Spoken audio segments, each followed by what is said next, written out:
and welcome back to Fort Wayne on the Move with Councilwoman Michelle Chambers. I am super excited. I have been waiting for this conversation for 2 months now. I am very fortunate today to have both of our chiefs here today that lead our public service departments, Chief Leahy and Chief Cardell.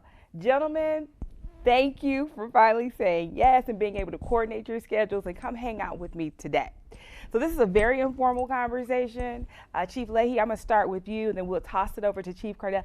Tell us which department that you run and how long have you been with the department so far? Well, I'm the chief of the Fort Wayne Fire Department. I've been with the fire department for almost 29 years now. And I've been the chief. 29 years. I know. Okay. It's hard to believe. I look this young and I've been on the department that Right. and I've been fire chief for about 10 years now. About 10 years? A little over 10 years. For a decade, okay. So I've been with the Fort Wayne Police Department and chief of the Fort Wayne Police Department. I've been chief for a little over a year now, so 13 months. I've been on the department. This is my 31st year. Gentlemen. Yeah, so it's been a while. It goes by very fast. Yes, 29 and 31 years of public service. Very impressive. You both are public servants. You serve at the leisure of the community, the leadership, and it's not easy being a public servant.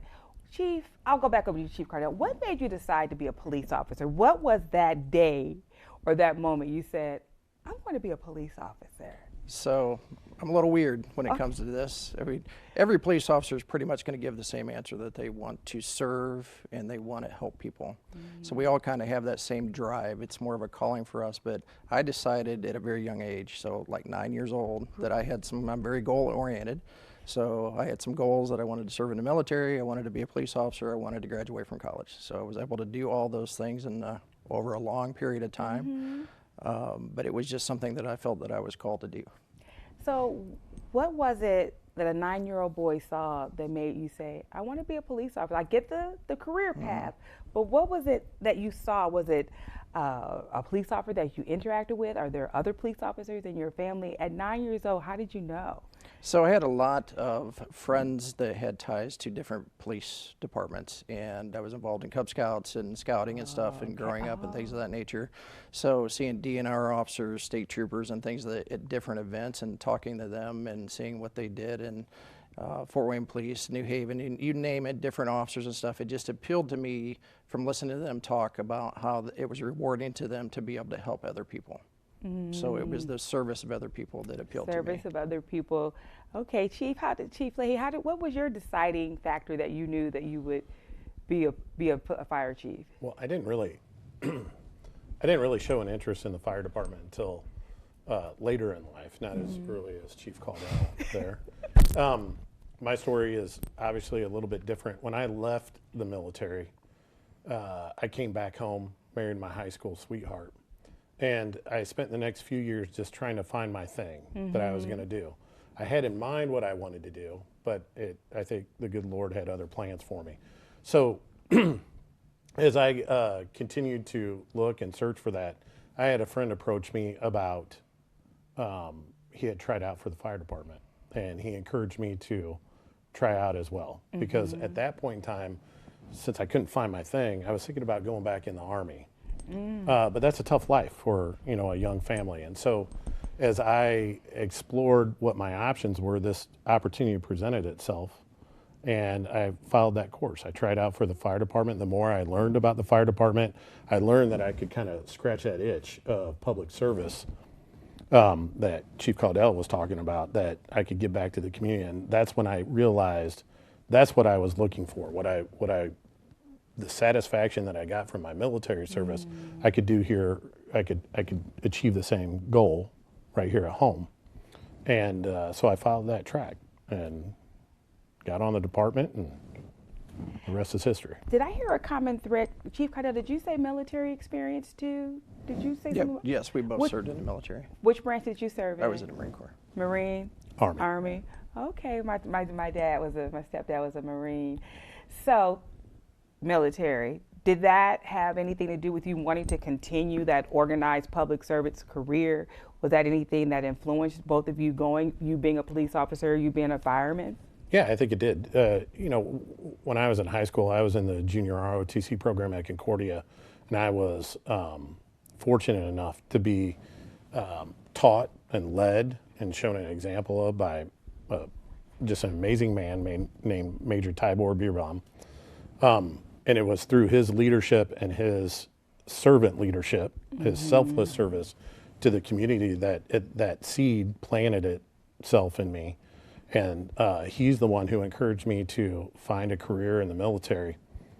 And being in the military, having that service, giving back to my country, my community, that seed grew.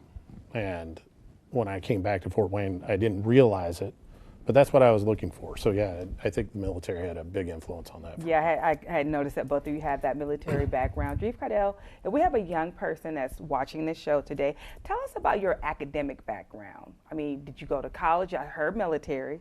Is there any college experience there as well? Yeah, so very unorthodox college experience. So I started after returned home and enrolled in local university here. I had about a year in when I got selected for the police academy, and so then I had to piece together a bachelor's degree with shift work and being low in seniority and not being able to mark off and so forth. So it took me a number of years to finish my bachelor's degree. Found that when I was in high school, I was a mediocre student. I got more serious about it as an adult. Found that I really enjoyed the education part of it and found things that applied to the career.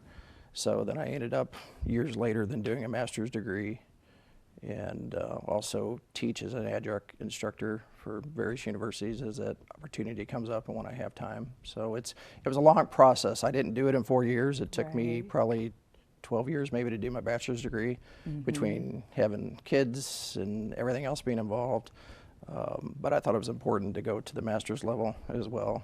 And it has proved very valuable for me. Yeah, I always say that I'm a forever student. I just enjoy learning. Chief Leahy, I had the opportunity to go through the obstacle course. Is that what's the formal term where you go and you go through the training for the day, you go fight a fire at a house, you pull a body. I actually got over my fear of heights 8 years Climb ago. the ladder, yeah. Oh my God, do you understand? I've always had a high level of respect, right? For individuals who fight fires. And actually me and Councilman Vice Driver, we were paired together. Okay. The psychology of having to get out of a dark space that's it's supposed to be on fire. I had just so much respect. It was very difficult. We had to work in tandem together. You couldn't see. It was just very impressive. What is that formally called again? I forgot what the... That program back in the day was known as Fire Ops 101. Fire Ops 101. Yeah. Tell the public about what happens at Fire Ops 101. It's a long day. It is a long day. Yeah, it was a course designed to educate elected officials on the rigors of firefighting. And so, like you said, there was a series of tasks that we would have you complete, like operating from a ladder truck, crawling through the smokehouse, going through the obstacle course, carrying things a body like that. Downstairs. I think we did some auto extrication probably. It was very informative, very, very informative. Is that still an offering that the fire department does anymore? No, we haven't done it for a few years. It's probably something we ought to consider bringing back, something similar to it. Yeah. Yes. So as we are advancing in public service and how we execute public service, are there any technological advancements that have happened in fire or police? I know we just approved the new virtual training system. Has that helped with training, made it easier, more efficient in the last few decades? Because think about 30 years ago when you came on to versus now. Yeah, so I mean I have a very long answer to your simple question. Okay. So I've been around, unfortunately, admitting this, that I've been around long enough before we had car computers, before we had in-car cameras. Basically, when I came on, and now I sound like an old guy, and I used to make fun of the old guys when I came on, is we had a fleet car that ran 24 hours a day, so they were pretty beat up because they ran consistently. You went from one shift to another, so somebody ran it the shift before, then you got in it. And we had a shotgun and basically what I'm wearing today, and a radio with 4 channels. And you wrote down notes for every call you went to, and you had to do handwritten reports. So as we got the car computers, in the late 90s. That helped tremendously, so we could see the calls for service coming in and see what dispatch was putting in. That helped out the response time. It helped with officer safety and so forth. Obviously, the car cameras, and then eventually leading to body cams now. Technology-wise, to be able to type our own reports instead of handwriting them. It's also a burden and a challenge because managing current and future technology from a chief's perspective is one of our biggest challenges, or will continue to be our biggest challenge, and it's also costly. I mean, even if it comes to storage for videos, whether it's body cam videos or whether it's videos from the public, things of that nature. So technology has been a blessing and a curse, because if you get into any police car, not just ours, but we are all pretty much set up the same, there's a lot going on in a police car. It's like a spaceship anymore. You got the car computer, you got the cameras, you got multiple radio channels you're monitoring and different things of that nature. So, but it has made us more efficient as well. So, and it's interesting to see the changes in law enforcement because of the technology. And with AI coming, it's also a blessing and a curse, because there's good things that can happen with that as far as like helping us with the report writing and things of that nature. There's some companies that are already kind of tinkering with that. Okay. The bad thing about that is who knows what crime's coming with AI. We've already seen deep fakes. We've seen scam calling where it's more accurate and replicating voices and things of that nature. So there's going to be a whole different level of tech involved in crime that we're just scratching the surface on now, and who knows where that's going to go in the next 5-10 years. Right. Chief, when I think about fire trucks, as a little girl, the cartoons, I forgot which one that was, the fire truck and the guys turning the corner and the characters in the back turning that way and this way. I know we've come a long way, you know, with fire rigs. Talk about some of the advancements on the fire rigs from when you started. Oh, geez. Do we have enough time? Yeah. I mean, a lot of things like Chief Caudell just talked about, having onboard computers. You know, if you can imagine, look, a city our size, it's not always as transient as our department is, meaning firefighters move from one engine house to the other on a regular basis. It's hard to become familiar with the entire city and the layout of the city. And so when I first came on, you know, you had to look up in a map book how to get to a street address. Now it just pops up on the computer screen when the run comes up. Yeah. So we used to go down to Regal's and purchase maps. Right. And gas stations. Yeah. And gas stations. I remember my dad flipping the map out when we would get ready to take a trip, and he would map it out. Yeah. Wow. And so the other advancements with fire apparatus, I think the most significant advancements we've seen is safety. Just inside the cab, safety, space inside the cab, the ability to carry more and operate more safely in getting to the scene, and then once we're on the scene. Now, do firefighters still go down a pole? Was that real? Did that still? Station 1, we still have a pole where the bedroom's upstairs and the fire apparatus are downstairs. Oh yeah. So that still exists in some firehouses. Still a thing, yeah. I remember that as a young person. That was just so exciting to see them coming down the pole. So working in public service, it could be some long days, some challenging days, some happy days. What is it, a day in the life of a police officer? What does that look like? Is it an 8-hour shift, a 10-hour shift, a 12-hour shift, or it could be a combination of those things? What type of schedules do police officers work? So in our department, it varies depending on what your job is. The backbone of our department is patrol, uniform operations. So out of the 510 officers we're authorized for, you know, we've got the majority of them are in operations. So 400-ish or so, maybe a little under that. They work a 4-day on, 2 days off. So their rotations, so they work 4 days, then they're off 2, and their days rotate back a week or a day each week. So every 6 weeks they have a true weekend off. So balancing family life and things is difficult. And they work an 8.5-hour day. If you're in the detective bureau or administrative or vice narcotics, things of that nature, they work a traditional 5-2 schedule, an 8-hour day, and things of that nature. And other than that, there's not a typical day. Every day is different, which is really fun sometimes because you never know what's going to happen from day to day. And then other times you kind of lose a little stability because you don't know what's going to happen from day to day. So it's a double-edged sword when it comes to that. How about for firemen? What are the and women fire people, firefighters. What's a work day? What's their work schedule like? So in the operations division, we work 24 hours on and 48 hours off. Okay. So the report time is 0700, and then they work till 0700 the next day. And then they have 2 days off. And that, Has it always been like that since you've been a fireman? since I've been on, yeah. Since you've been on 24 on, Yeah. 48 off. There have been times before me, long before me, where it was 24 on, 24 off. Is there ever an occasion where fire and police have to like be in concert with one another, whether it's a big event in the city? Do you all have a working relationship at all? Oh, yeah. Okay. Yeah, absolutely. all the time. Almost every emergency scene will require the coordination between fire and police, fire and the Three Rivers Ambulance Authority. I mean, we interact. Constantly, all the time. yeah. I mean, I'll give a perfect example is if there's a car wreck outside the library right now and there's injuries, you're going to have at least probably 2 police cars, if not more, depending on what time of day it is and traffic-wise, because we've got to get traffic around the accident and so forth. You're going to have at least 1 fire apparatus, depending on severity of injuries, maybe more. And then you'll have EMS and so forth, and that's commonplace. I mean, that's a perfect, simple example of how we interact on all 3 shifts, 7 days a week, 24 hours a day. We're at multiple runs a day with each other. So we have to interact with each other whether we want to or not. Right. It You know, makes sense. I mean, as I think about that, I'm thinking about the accidents. Yep, there's a truck there and there's a fire or police officer there as well. So, growing up, I always like to stop by the firehouses.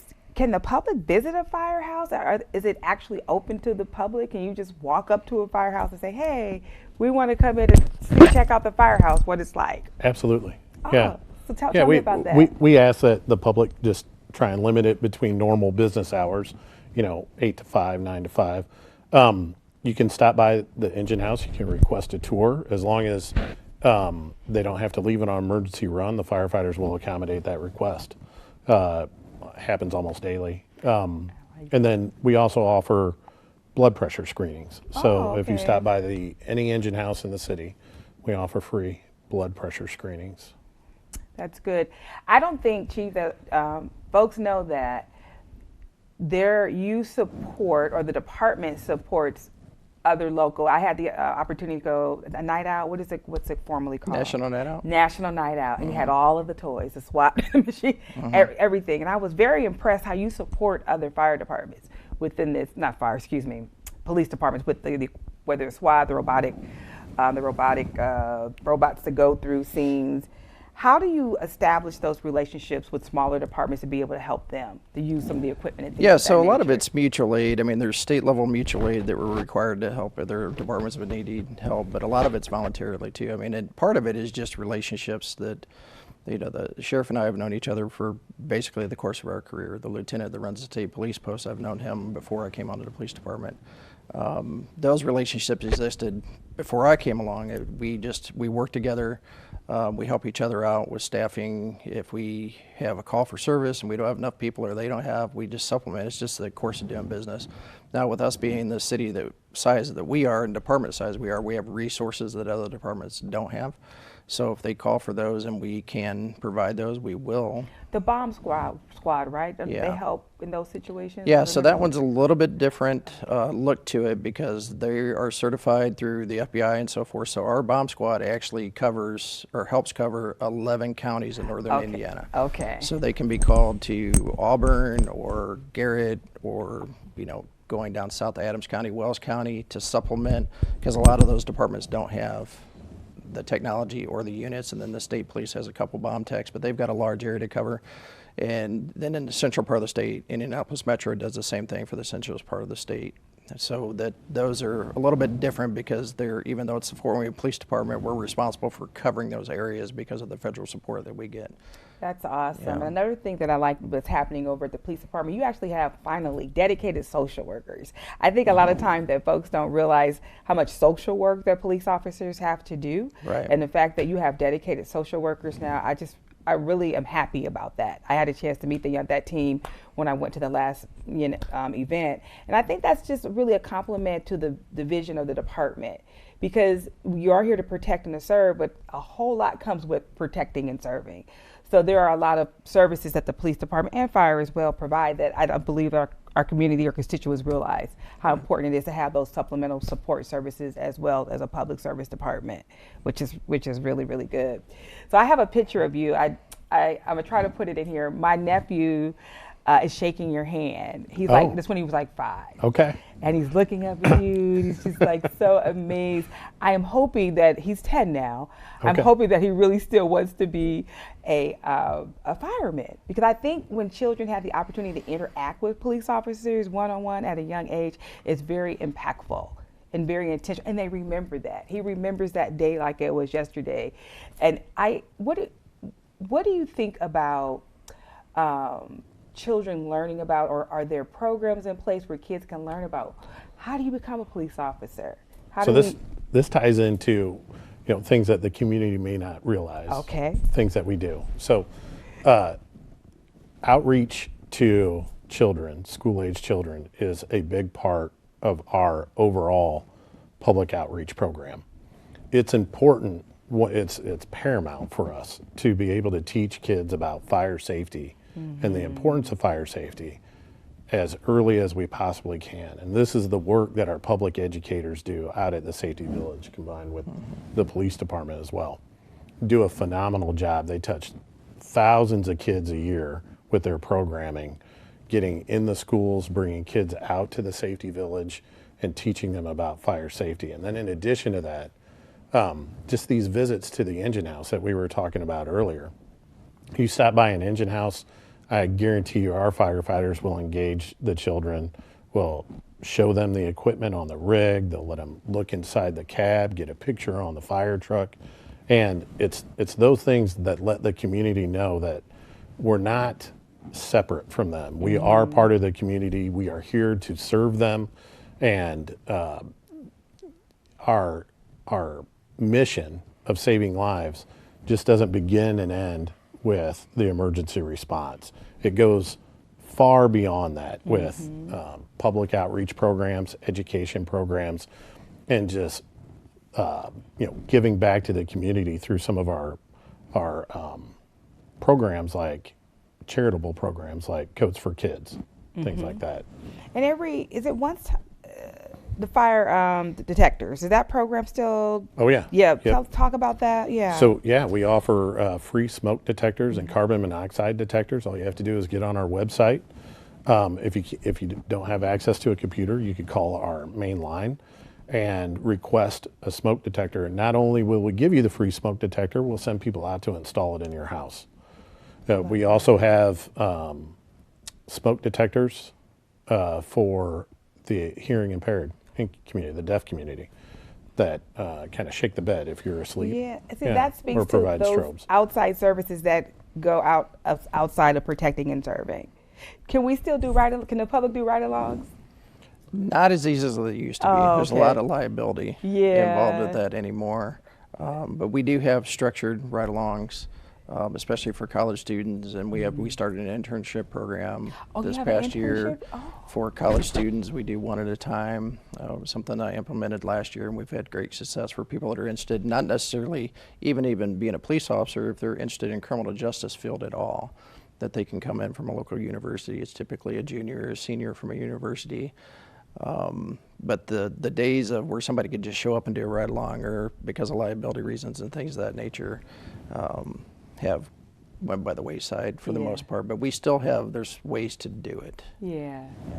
I'm happy to hear that you have an active internship program. Well, that's very visionary as a leader to have that, because oftentimes college students don't know all of the pathways that you can take in public service. Right. And there are a lot of pathways.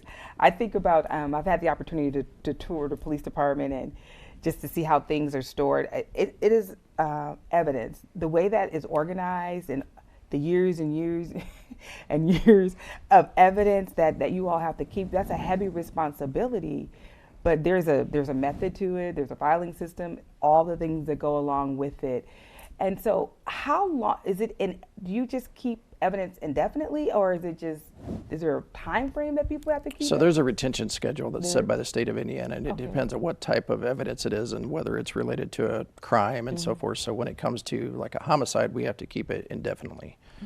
But lower level crimes, or if it's found property and things of that nature, then we can handle that differently. So we purged last year several cases that were cleared out to make some more room, because that's a big challenge for us, is that space. Space. That we was to the point where we were looking seriously at maybe having to build an off-site storage facility because we had so much, and it's just the nature of the business because we have to retain that, whether it's for appeals and things of that nature. But there is a state retention schedule that guides that. So I'm hoping, as your councilwoman one day, I had the opportunity to visit who am I thinking of? The campus, the shipping prime, the warehouses. Amazon. I was like, God, you guys need like an Amazon warehouse, like little robots moving around and store things. The logistics. Have you all had the opportunity? Because it's very highly. You have to get all the clearances to visit. Did you go, Chief? Have you? I have not, no. You would think you're looking at a movie, because the way those robots move around and they go and they dump things here. I was at, wow, we could really use this system. Maybe one day we'll get a big grant and you could redo the whole storage of it. But it's very impressive. That's why the team, whoever runs that is just very impressive. And it's They do good an that excellent job. They do an excellent job. I mean, I'm happy to have you both as chiefs of our great city as we are growing, and you have folks that are retiring. Is it hard to get folks locally to come and apply now, or are things getting better with folks applying for fire? Right now, we are in the midst of a hiring process, and we have over 300 applicants right now, and that process is going to remain open for a few more weeks. So if you're interested in the fire service, now's the time to apply. Right. How about with the police So department? I'm going to counter his pitch right now, because we also are accepting applications right now. Typically, we run one class a year, and we have open applications right now that started March 1st. They go through the end of May. So we're kind of competing against the same pool. Tell me about qualifications to become a police officer, and then I'll find out. with fire. Okay. Yeah, so you have to be at least 21 years of age. And then there's a maximum cutoff age. If you were in the military, I believe it's 40 now. If not, then it's 39. That's state law. And obviously you have to have a clean record. And so our process is very similar to other police departments. You have to take a physical agility test and meet the minimum state standards. You have a written test that you have to take. Then you get into the background phase, and then medical and psych, and then board of safety. And so it's a stringent process that Is that takes like quite a a while. 6 month, a 1 year process to even get to It's that? typically 6 months or less, 4 to Okay. 6 months. So, but 6 months right in there is what you can figure. And then if they get into the academy, then you're looking at 23 weeks of the academy. And then after the academy, you've got another 6 months of riding with a field training officer, a different one every 30 days. So basically it's about a year and a half from the time that they apply to the time that they're actually on their own. Wow, Chief Lee. The takes quite a only while. difference for us, everything is very similar. Really? And the timelines are very similar. We do, at the end of graduation, though, each recruit, as a transition from recruit firefighter to probationary firefighter, enters into our joint apprenticeship training program, and they'll be in that program for 3 years. So it'll be another 3 years before they become a full-fledged firefighter. Wow. I bet it's understandable, because these are a lot of responsibilities come with being a police officer and a fire person. So, gentlemen, we are wrapping up our conversation today. It went by far too quick. I'm very grateful that you just came and sit down and talk with us and share what it's like being a public servant here in our great city of Fort Wayne. I'll close with this. I know that the work that you all do in being our leaders of our public service sometimes is thankless, but I thank you for the work that you have done, for the decades of service that you've provided. And I just want our viewing audience to know that we have a great fire department, a great police department, and we are definitely better together. So, gentlemen, thank you for hanging out with me today, and continued success. Thank you for having us. Yeah, thank you very much. We appreciate it. My pleasure.